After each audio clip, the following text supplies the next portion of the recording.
Imagine a presidential election so controversial that it nearly tore the country apart.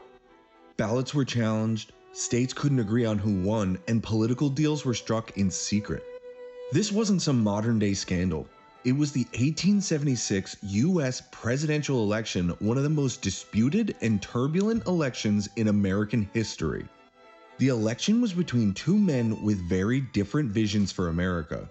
Samuel J. Tilden, a Democrat fighting corruption, and Rutherford B. Hayes, a Republican promising to heal the nation after the Civil War. But when the votes came in, chaos erupted.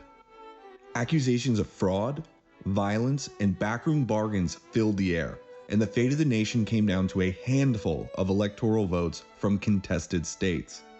The way this election was settled would impact American politics and race relations for generations to come. So let's dive into the story of the election many believe was stolen and see how the political drama of 1876 unfolded. The year was 1876, just over a decade since the Civil War had ended. The North had won, but the country was anything but united. For 11 years, the South had been under federal occupation, and Reconstruction policies tried to rebuild the war-torn region and integrate newly freed black citizens into American society. The Republican Party, which had led the Union to victory, pushed these policies forward, while many Southerners resisted fiercely. The South, now financially ruined, wanted control back, and Democrats, the party popular in the South, promised to restore the old ways. Tensions were at a boiling point, and the nation was divided between the North and the South, Republicans and Democrats, and black and white Americans. Corruption scandals in the government under President Ulysses S. Grant added fuel to the fire, and Americans were desperate for change. When 1876 rolled around, the presidential election was a symbol of the country's struggle to define itself. Should it stay on the Republican-led path of Reconstruction, or would the Democrats take control and end the federal government's involvement in Southern affairs? This was the backdrop for one of the most dramatic elections in U.S. history. Samuel J. Tilden, the governor of New York and a Democrat, wanted to clean up government corruption and give Southern states more independence. Rutherford B. Hayes, governor of Ohio and a Republican, promised to protect civil rights and keep the country moving forward. It was clear that whoever won would steer the country's future. Let's start with the candidates. On one side was Samuel J. Tilden, a wealthy lawyer and Democrat governor of New York. He was known for rooting out corruption in New York, and Tilden was popular in the North and South alike. He promised to fight corruption on a national level and restore home rule in the South, which meant ending Reconstruction. For many Southerners, this was exactly what they wanted: less federal interference and a return to their old way of life. On the other side was Rutherford B. Hayes, the Republican governor of Ohio. Hayes was a former Union general and a loyal member of his party, although he had a quieter reputation than his Democratic opponent. Hayes campaigned on the promise to continue Reconstruction efforts and protect the rights of black citizens in the South. Republicans still held power in the federal government, and they saw this election as a chance to preserve the legacy of the Union's victory in the Civil War. The election was a showdown between two visions, one that wanted to end Reconstruction and another that aimed to continue it. Tilden represented the Democrats' vision of a government free from corruption, but also one that would allow the South to handle its own affairs. Hayes stood for the Republican cause of civil rights and unity across the nation. Both men understood that their platforms would shape America's future, and the stakes couldn't have been higher.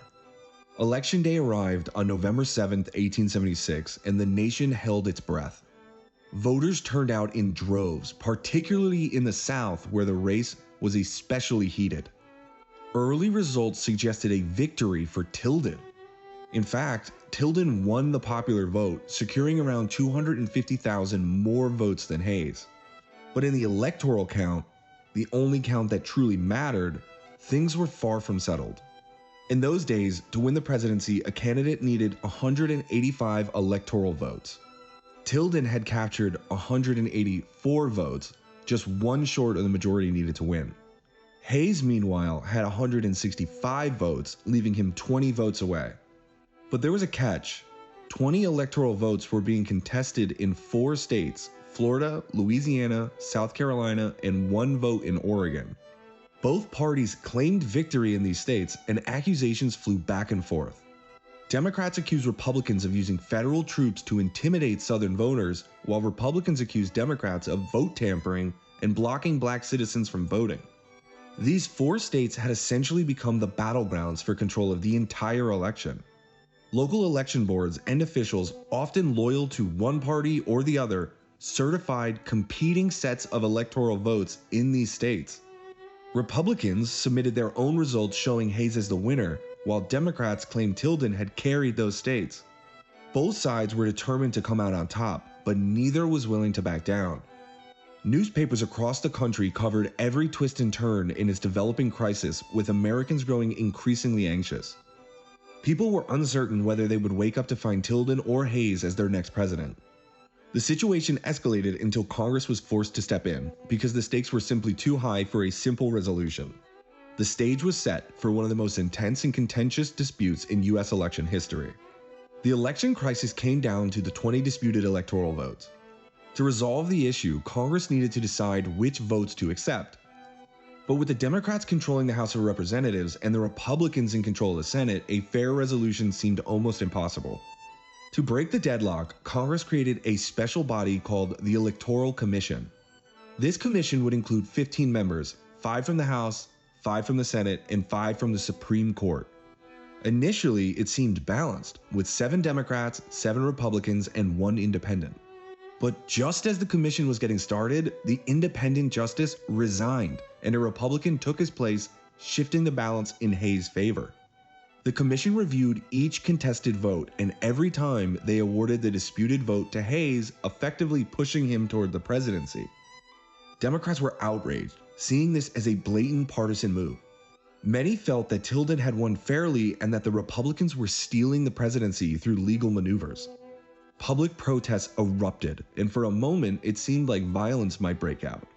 But rather than risk another civil war, the two parties began to negotiate. This led to the secret meetings and negotiations that would result in the infamous Compromise of 1877. These discussions weren't made public, but both sides knew what was at stake. Republicans wanted the White House, and Democrats wanted control over the South. As the final decision loomed, Americans across the nation were tense, knowing that the country's future rested in the hands of just a few political leaders. After intense backroom negotiations, an agreement was struck, the Compromise of 1877. Under this deal, Democrats would concede the election to Hayes, allowing him to become the next president. In return, Hayes would agree to withdraw federal troops from the southern states. This compromise effectively ended Reconstruction, allowing southern states to govern themselves without interference from Washington. With federal troops gone, the southern states quickly enacted laws to strip black citizens of their newly gained rights. These laws, later known as Jim Crow laws, led to decades of segregation and discrimination. The South returned to white Democratic control, and black citizens found themselves facing new forms of oppression and violence. The Compromise of 1877 was a turning point in American history. By prioritizing political peace over civil rights, the federal government abandoned its commitment to protecting the freedoms of black Americans.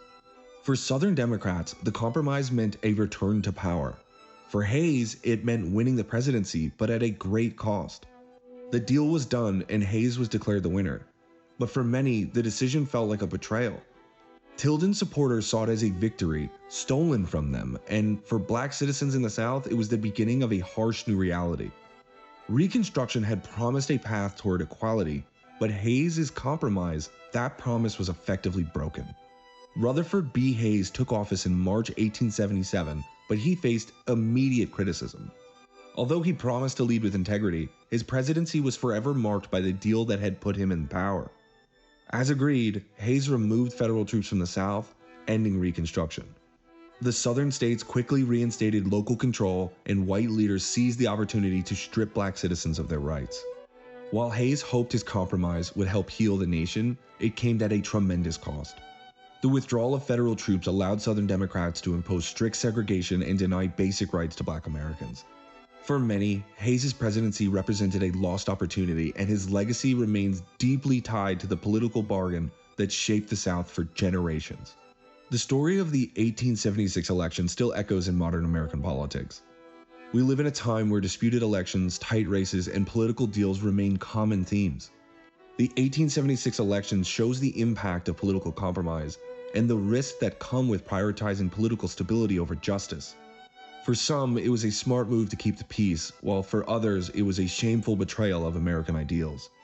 The unresolved anger, the sense of betrayal, and the long-term consequences of the Compromise of 1877 serve as reminders of the fragility of democracy. As we reflect on the lessons from this controversial election, we're reminded of the need of fair elections and the importance of standing by the principles of equality and justice, no matter what the political pressures.